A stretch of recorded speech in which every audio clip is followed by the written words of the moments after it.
Սեռական առողջությունը ընդհանուր առողջության անբաժանելի մասն է եւ միայն համատեղ ուժերով է հնարավոր այն պահպանել։ Այսօր իմ հյուրն է Էրեբունի բժշկական կենտրոնի գլխավոր էնդոկրինոլոգ, Երևան քաղաքի գլխավոր էնդոկրինոլոգ, բժշկական գիտությունների թեկնածու Էլզա Հայրապետյանը։ Տիկին Հայրապետյան, բարի երեկո, շնորհակալ եմ հրավերն ընդունելու համար։ Խոսելու ենք անչափ կարևոր թեմայի մասին, դարիչարիք համարվող թեմայի մասին կարելի ասել, ճարպակալման մասին։ Երևի թե դուք էլ նկատած կլինեք, որ տարօրինակաբար, բայց մեր հանրության համար չգիտես ինչու գեր լինելը մտահոգվելու տեղիք չի տալիս, այլ ավելի շատ հպարտանալու, առողջ լինելու, մտածում են, եթե գեր է, ուրեմն առողջ է, ու շատ դեպքերում չեն էլ մտածում, որ դա ավելի շատ մտահոգվելու առիթ է, քան թե ուրախանալու։ Դուք էլ երևի նկատած կլինեք ձեր պրակտիկայում։ Իհարկե նկատել եմ։ Ինչպես նշեցիք, հավելյալ քաշի խնդրը ամբողջ աշխարհում, այդ թվում նաև Հայաստանում լուրջ առողջական խնդիր է հանդիսանում։ Ցավոք սրտի, ինչպես ասեցիք, մեր հայկական մտածելակերպում առավել ևս տղամարդիկ, եթե ունեն արտահայտված փոր, դա համարում են, որ հեղինակություն է։ Ցավոք սրտի, այդ հեղինակությունը հեղինակազրկում է տղամարդուն որպես տղամարդ։ Շատ դեպքերում։ Ինչու հիմա կփորձեմ դա բացատրել։ Նախ ճարպակալման դեպքում մենք ճարպակալումը դա մաշկի ենթամաշկային, այսինքն մաշկի տակ գտնվող ճարպի գերկուտակում է։ Ինչ է ներկայացնում միանից ճարպը։ Երբ մենք ուտում ենք, ինչի ենք ուտում, որպեսզի ունենանք էներգիա։ Մեր սննդի հիմնական մասը ածխաջրատներն են, մնացած մասը ճարպերը եւ սպիտակուցները, չէ՞։ Ածխաջրատները եւ ճարպերը դրանք հիմնական երկու աղբյուրներից են, որ օրգանիզմը գոյանում է էներգիան, որով մենք ապրում ենք, կենդանի ենք, այսպես ասած։ Եթե ստացածը, այն էներգիան, որ ստացվում է կերածից, ավելի շատ է, քան օրվա ծախսը օրգանիզմի, բնականաբար էներգիայի հավելցուկ ունենք։ Դա այդպես չի կարող մնալ օրգանիզմում, նա պետք է միտեղ տեղավորվի։ Այ հավելյալ էներգիան կուտակվում է ճարպի ձևով ճարպային բջիջներում, որի հաշվին էլ, եթե մարդը շատ է ուտում եւ քիչ է ծախսում, այսինքն ուտում է եւ ֆիզիկական ծախս չկա, այն օրգանիզմի պահանջը, որը սիրտի աշխատանքն է, հարկավոր ուղեղի աշխատանքի եւ մեր օրգանիզմի ամեն բջիջի, բավարարվելուց հետո այդ հավելյալ ճարպը կուտակվում է ճարպի ձևով, էներգիան։ Փաստորեն ճարպը դա է, ինչքան շատ ուտի եւ քիչ օգտագործի, այնքան շատ կկուտակվի։ Որտեղ է կուտակվում է ճարպային բջիջներում։ Ճարպային բջիջները գտնվում են մաշկի տակ։ Բայց բացի դրանից գոյություն ունի այսպես կոչված որովայնային ճարպակալում։ Դա արդեն ոչ թե մաշկի տակ կուտակումն է այնպես ինչպես ազդրերի, թևերի եւ այլնի շրջանում, կրծքավանդակի, այլ դա առանցին ճարպի կուտակում է որովայնի ներսում, օրգանների, որովայնային օրգանների, նույնիսկ կրծքավանդակի օրգանների հատվածներում եւ բնականաբար դա արդեն լուրջ մտահոգում է, ինչու, որովհետեւ այդ ճարպային բջիջը արդեն լուրջ մի օրգան է, ամեն մի բջիջը, որը արտադրում է 16 տեսակի նյութեր, որոնք կարող են ավելացնել խոլեստերին բարձրացնել, ճնշում, արյան ճնշում բարձրացնել, որոնք կարող են շաքարը, գլյուկոզայի քանակը ավելացնել, բորբոքային տարրեր անջատել, որոնք կվնասեն անոթները, արյան մակարդելությունը բարձրացնել, եւ ցավոք սրտի այդ բոլոր նյութերը արտադրում է հենց ճարպային բջիջը։ Եվ ինչքան ճարպով շատ է լցված, այսինքն այդ որովայնային ճարպը ավելի շատ է, այնքան հիվանդության, սպասենք այն հիվանդություններին, որի մասին ես խոսեցի։ Փաստորեն մենք ճարպի կուտակման երկու ձև ունենք։ Մեկը տանձաձև, այսինքն դա ավելի շատ ազդրերի շրջանում, հետույքի շրջանում, եւ ունենք որովայնային ձևը, խնձորի ձևով, երբ որ որովայնի շրջանում է ճարպը կուտակում։ Այնց այդ որովայնի շրջանի ճարպի կուտակումը շատ տղամարդիկ համարում են հեղինակություն, որ եթե արդեն ինքը ինչ-որ տարիքում է, այդ որովայնի ճարպը, այսինքն այդ փորի մեծը պետք է դա լինի։ Եվ շատ հաճախ ասում են իսկական տղամարդը պետք է փոր ունենա։ Ես քիչ առաջ ինչ ասացի, այդ նյութերը որ կանջատվեն, արդեն կզրկեն տղամարդու սեռական հորմոնի ճիշտ քանակի արտադրությունից։ Ես ուղղակի կարճ ճանապարհը ասեցի, թե ինչով է դա վտանգավոր տղամարդու մոտ այսպես կոչվող էրեկտիլ դիսֆունկցիան, այսինքն սեռական հնարավորությունների ընկճում, որովհետև տղամարդու սեռական հորմոնը տեստոստերոնը սկսում է արդեն ըստ տարիքի նորմայում 35 տարեկանից նվազել տարեկան մոտավորապես 2-3% չափով։ 50-55 տարեկանում ցավոք սրտի այդ տոկոսը մեծանում է տարեկան 0.8-ից մինչև 1.6% տեստոստերոնը տղամարդու հորմոնը աշճանաբար սկսում է պակասել։ Բայց եթե տղամարդը ունենում է այսպես կոչված որովայնային ճարպը, ուրեմն այդ ընկճումը շատ ավելի մեծ է։ Եվ ավելի շուտ է սկսվում։ Այո, եւ ավելի շուտ կարող է սկսվել։ Ինչու, որովհետև առաջին հերթին պետք է ամեն մեկն իմանա, որ թե տղամարդը ունի կանացի հորմոններ եւ թե կինը ունի տղամարդու հորմոններ, քանի որ այդ հորմոնները մեկը մյուսից են առաջանում եւ որտեղ են առաջանում հիմնական առաջացման տեղը, նրանց փոխարկումը տեղի ունենում ճարպային բջիջում, որը կոչվում են ադիպոցիտ, այսինքն որը մի կարծեք թե հորմոնալ առանձին օրգան լինի, քանի որ այդ փոխարկումը տեղի ունենում ճարպային բջիջում, եթե ճարպային բջիջը ադիպոցիտը որովայնային ճարպում շատ ավելի լիքն է լցվում, ինչքան մեծանում է լցված է ճարպով, այնքան արագանում է այդ process-ը, այսինքն ինչ է ստացվում տղամարդու մոտ, ավելի մեծ քանակությամբ տեստոստերոն է դառնում կանացի հորմոն եւ ասի բնականաբար տեստոստերոնի քանակը սկսում է կատաստրոֆիկ աղետային ձևով նվազել։ Դա է վտանգավորը, բայց բացի դրանից քանի որ ես նշեցի ամեն մի ճարպային բջիջում ադիպոցիտում որովայնային ճարպի, վիսցերալ ճարպի առաջանում են 16 տեսակի այլ նյութեր, դրանք առաջացնում են առաջին հերթին մկանային թուլություն, դրանք կարող են առաջացնել անոթների փոփոխություններ եւ այլն։ Մի խոսքով ճարպային խնդիրը, ճարպակալման խնդիրը շատ ավելի լուրջ է, այն ինչ որ մենք արտաքնից ենք տեսնում եւ գնահատում ենք նրա տեսքի մեջ, այսպես ասած կոսմետիկ նրա դա շատ քիչ է դրանով բավարարվելը, դրա տակ դա ոնց որ այսբերգի գագաթն է ընդամենը, մնացած խորությունը գտնվում է օրգանիզմի ներսում եւ դա կարող է բերել բազմաթիվ հիվանդությունների։ Տիկին Հայրապետյան, գեր լինել եւ հաղթանդամ լինել, շատերը շփոթում են, չգիտեն որն է սահմանը, երբ պետք է մտահոգվել, որն է այն սահմանը, որ հաղթանդամությունից կամ ինչպես ժողովուրդն է ասում, փարթամբ երեխա է, ինչ անհանգստ, բայց իրականում նա մեծ ճարպակալման է տառապում, հա, երբ պետք է անհանգստանա ծնողը։ Ուրեմն կարճ ամենահասարակ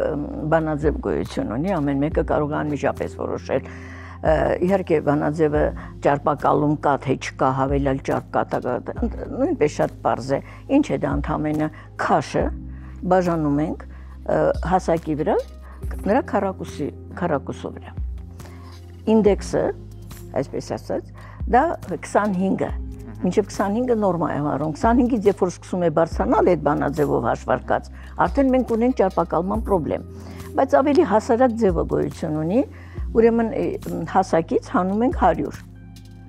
ինչ որ մնա դա պետք է լինի, քաշը այդ տվյալ հասակի, այսինքն եթե 180 սանտիմետր հասակ ունի, 100-ը հանեք, նրա քաշը պետք է լինի 80 կիլոգրամ, ես միջինն եմ ասում, ամենաշատ հասարակ, ամենաընդունված բանաձև այսպես ասած, ուրեմն 80, եթե հաղթանդամ, դա նշանակում է եւ նրա ոսկրային կմախքն է մեծ, եւ նրա բնականաբար մկանային հյուսվածքները, որ կծածկեն կմախքը, կլինեն ավելի հզոր եւ այլն։ Այսինքն ճարպի քանակով չի որոշվում հաղթանդամությունը։ Հաղթանդամությունը որոշվում է նրա կմախքի ու մկանային կառուցվածքի չափով։ Իսկ ճարպի կուտակումը դա արդեն գնաց ճարպակալում։ Եվ եթե ինչքան էլ նա 2 մետր հասակ ունի, 2 մետրից 100-ը հանեք, նրա քաշը 2 մետրի դեպքում 100-ը մինչև թույլատրելի է։ 100-ը հանում ենք, 100-ը կմնա, չէ՞, եթե 200-ը։ Ուզում եմ ասեմ, բայց դրանք չպետք է շփոթել, ճարպակալումը արդեն ճարպի կուտակում է, իսկ նրա հաղթանդամությունը դա ոսկրային կմախքն է իր մկանային ամբողջ կառուցվածքով։ Իսկ ճարպակալումն արդեն ճարպի կուտակում։ Եվ դա արդեն հիվանդություն է։ Եվ դա արդեն հիվանդություն է։ Ցավոք սրտի մեր ժողովուրդը, քանի որ դե ինչպես ասացիք, բժիշկ եմ եւ ամեն օր գործ ունենք հիվանդի հետ, մեր մտածելակերպում դեռ չի նստած, որ ճարպակալումը հիվանդություն է։ Մինչև մարդը կհասկանա, որ ճարպակալումը հիվանդություն է, այն դեպքում շատ ավելի հեշտ կլինի աշխատել այդ անձնավորության հետ։ Բայց չեմ պատկերացնում, որ ճարպակալումը երեխաներին կերակրում են չափից ավելի շատ եւ կերակրում են քաղցրավենիք։ Նույնիսկ մեծահասակները ամբողջ քաղցրն է ճարպ դառնում։ Եթե դուք ուտում եք, ձեր սննդի մեջ ոչ թե ճարպային սնունդն է ճարպի կուտակման արդյունքը, այլ ածխաջրատների քանակն է, առաջին հերթին դա հացն է, ալյուրից պատրաստված բոլոր կարգի տարբեր սննդամթերքները եւ ավելացած հավելյալ շաքարը, որոնք մի մասը կվառվի որպես էներգիա կօգտագործի, բայց մնացած մասը դառնում է ճարպ։ Այդտեսեք ովքեր են ճարպակալումով տառապում, դրանք ովքեր շատ են սիրում հացը, հացեղենը, ալյուրը, քաղցրը, տարբեր կոնֆետներ եւ այլն թխվածքներ։ Մեկ, երկրորդը, շատ միրգ ուտելը չի թույլատրվում նույնպես։ Մարդիկ կան ասում են, ես օրը 2 կիլո միրգ ուտեմ։ Ոչ ընկերներ, 2 կիլո միրգը շատ սխալ է, որովհետև մրգային շաքարը ի վերջո օրգանիզմ յուրացվում է նույնպես դառնալով գլյուկոզա։ Իսկ եթե ասենք, որ դարի հիվանդությունը դա շաքարախտն է, դա այսպես կոչված մետաբոլիկ սինդրոմն է, որի մեջ մտնում է ածխաջրատային փոխանակության խանգարում, ճարպային փոխանակության խանգարում, գերճնշում։ Արդեն մենք այդ ճարպակալումով գնում ենք այն հիվանդությունները, որոնք որ այսօր խիստ տարածված են եւ ցավոք սրտի առողջացման հնարավորություն չունեն այդ հիվանդները։ Շատ կարող ենք մեր բուժումով լավացնել դրանց կյանքը, ճիշտ պետք է խոսենք։ Մի խոսքով, իսկ ճարպակալումը ինքը հիվանդություն է։ Դա ընդհանրապես ճարպի կուտակում չի, դա ընդհանրապես կոսմետիկ երևույթ չի, դա լուրջ հիվանդություն է եւ լուրջ բուժման կարիք ունի։ Առավել եւս, եթե կա արդեն որովայնային ճարպի կուտակում, որտեղ գիտեք նրանք ովքեր փորձում են նիհարել, շատ լավ գիտեն, որ կարողանում են նիհարել, բռնում են այդ ճանապարհը, սրտային խնդիրներ ունենալուց հետո, երբ որ նրանց խորհուրդ է տրվում, որ պետք է առաջին հերթին քաշից ազատվես, նոր բռնում են ճանապարհը, եւ նրանք շատ լավ տեսնում են, որ իրանք կարող են ընդհանրապես մարմնով նիհարել, բայց որովայնի ճարպը չի հեռանում, որտեղ դա արդեն գոյացած մի օրգան է, կարող է նիհարելու process-ում երիկամը հեռանա։ Ոչ, կարող է սիրտը հեռանա, նիհարելու նա էլ արդեն օրգան է այդպիսի ձևավորված եւ նրանից ազատվելը շատ բարդ խնդիր է։ Տիկին Հայրապետյան, եկեք խոսենք ճարպակալման հիմնական պատճառների մասին։ Որոնք են հիմնական պատճառները ճարպակալման։ Ճարպակալման հիմնական պատճառները դե իհարկե գենետիկան շատ մեծ դեր է խաղում,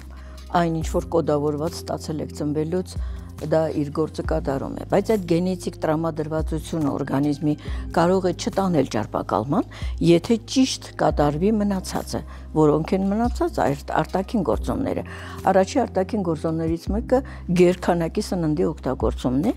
եւ չծախսելը, այսինքն գերքանակի սնունդ ստանալ եւ ֆիզիկական ակտիվություն չունենալ, չսպառել։ Ցավոք սրտի տեսնում եք ինչի է դարի հիվանդություն այսօր ճարպակալումը նրա հետևից էլ, որտեղ եթե կա ճարպակալում, գնում է ածխաջրատային փոխանակության խանգարում եւ դա բերում է շաքարախտի երկրորդ տիպի շաքարախտի առաջացման։ Որովհետեւ տեսնում եք փողոցներում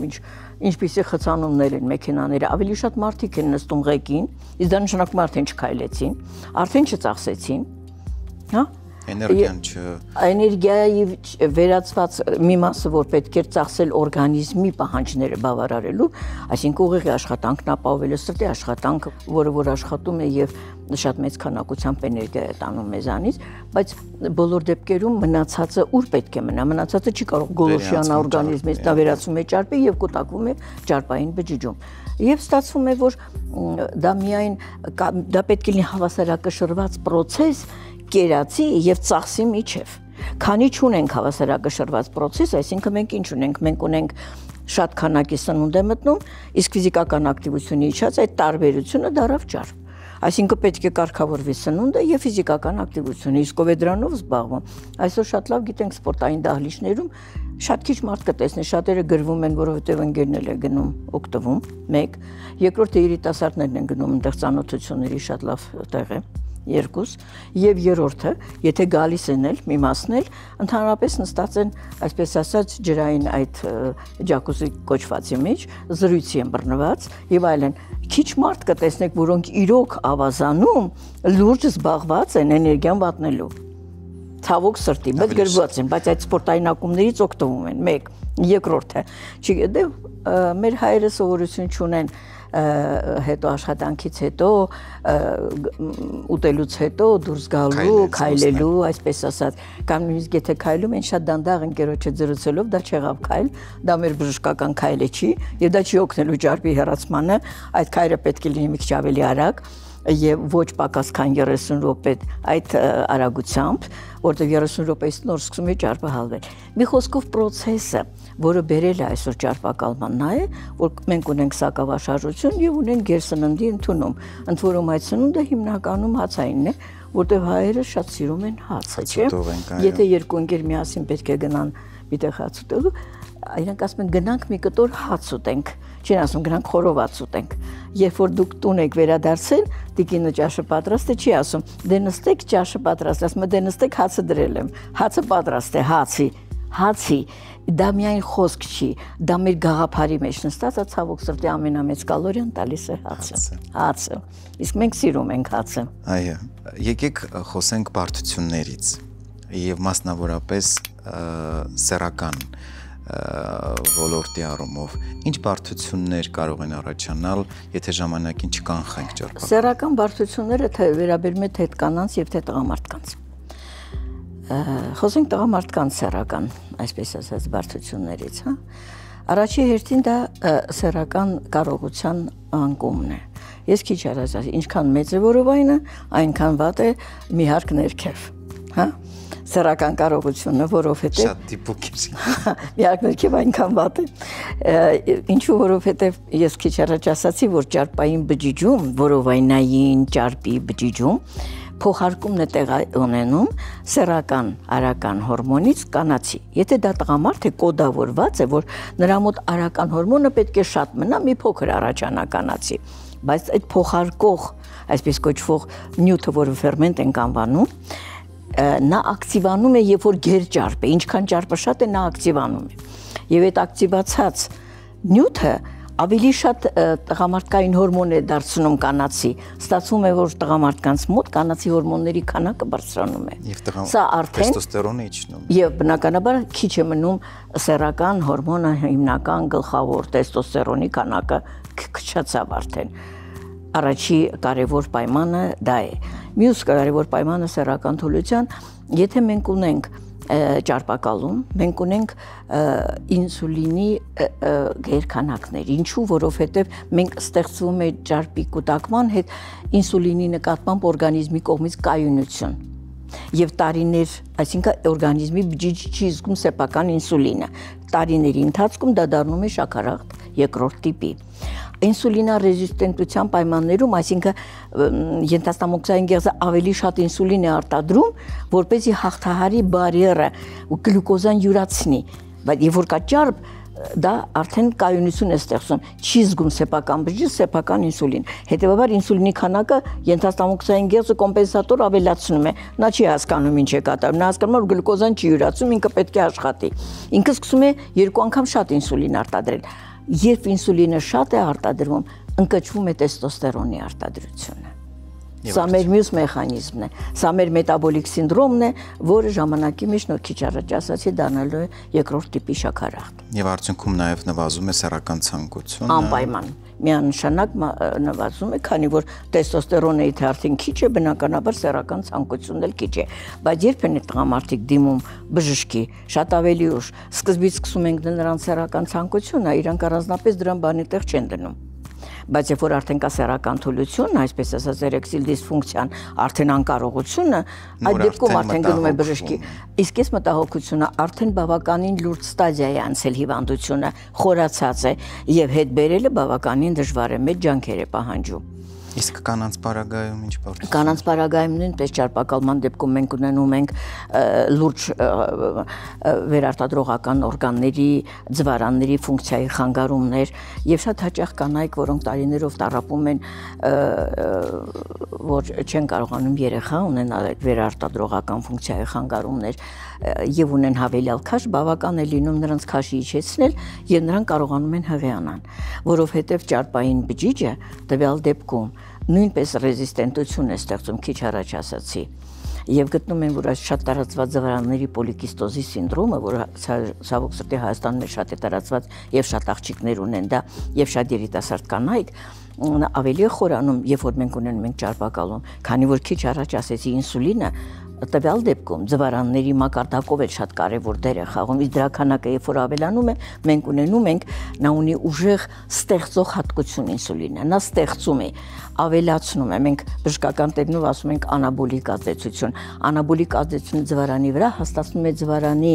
մի մասը արտաքին եւ չի տալիս, որ ձվաբջիջը հաստանա եւ պայթի, այսինքն օվուլյացիա տեղի ունենա, եթե չկա ազատված ձվաբջիջ, նա չի կարող հղիանա, բավական է նիհար է այդ կինը, իսկ այդպիսի հիվանդներ շատ են գալիս,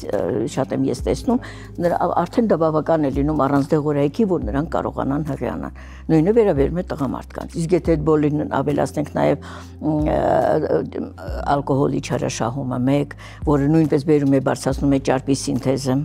ճարպային փոխանակության խանգարումը, եթե դրան ավելացնենք ծխելը,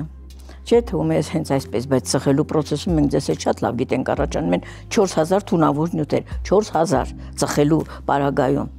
էլ չեմ ասում նիկոտինը, նիկոտինը ստացվում ավելի փոքր դեր ունի տվյալ դեպքում, քան մնացած 4000 թունավոր նյութերը, որոնք խանգարում են նյութափոխանակությունը, իսկ արդեն խախտված է նյութափոխանակությունը ճարպի կուտակման հետևանքով, այսինքն այն ինչ որ կար, բազմապատկվում է մի քանի անգամ։ Մենք խոսեցինք խնդիրներից, եկեք նաև հիմնական խորհուրդներին ուշադրություն դարձնենք, ինչ հիմնական խորհուրդներ կտաք մեզ հետևողներին, երբ պետք է մտահոգվել, ինչից սկսել։ Ամենահասարակ ձևով կանգնել կշեռքի վրա եւ տեսնել եւ որոշակի ժամանակահատվածով կանգնել։ Շատ ցանկալի է, եթե կանգնեն ամեն օր առավոտյան սոված, երբ որ արդեն ցնցուղ ընդունել են, պատրաստ են հագնվելու։ Դա ամենալավ ճիշտ ժամն է։ Ամեն օր չի կարող, գոնե շաբաթը 2 անգամ, որովհետեւ երբ որ 100 գրամ, 200 գրամ է ավելացել, շատ հեշտ է դրանից ազատվել։ Բայց առաջի հերթին մոտիվացիան պետք է լինի, մեր ազգը պետք է տղամարդիկ հասկանան, որ ճարպակալումը հիվանդություն է։ Ցավոք սրտի սա դեռ չեն հասկացել, այսինքն եթե նույնիսկ տեսնեն, որ ճարպն ավելանում է, դե կասեն ես ավելի լավ տեսքի եմ գալու, իմ կոստյումը ավելի գեղեցիկ կնստի, մի հատ էլ փողկապս կնստի այդ որովայնիս վրա եւ ես շատ ազդեցիկ տեսք ունենամ։ Այսինքն տեսնելու համար ճարպի կուտակման process-ը առաջի հերթին պետք է գիտակցել, որ դա չպետք է լինի։ Եվ որ արդեն գիտակցում է, որ չպետք է լինի եւ տեսնում է, որ ավելանում է, արդեն պետք է դրա դեմ մտահոգվում է։ Հիմա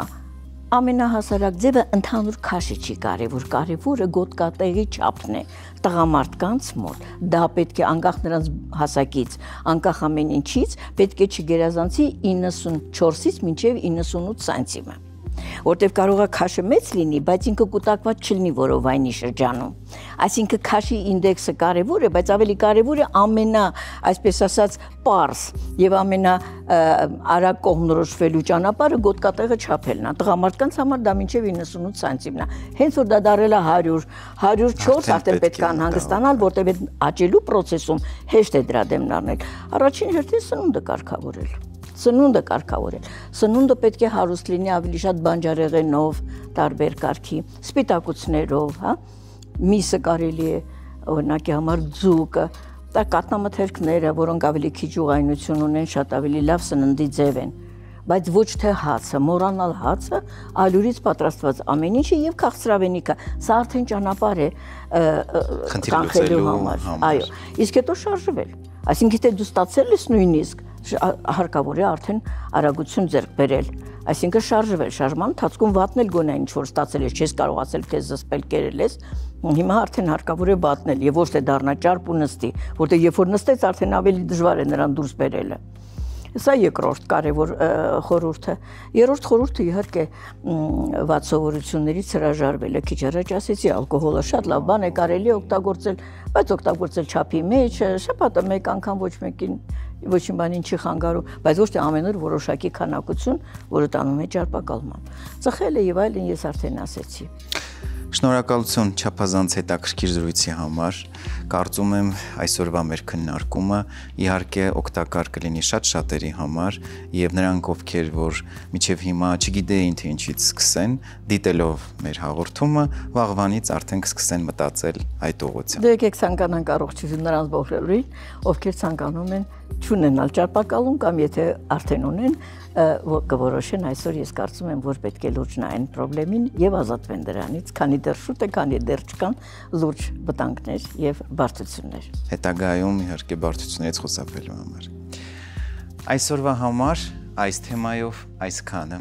Եղեք առողջ եւ երջանիկ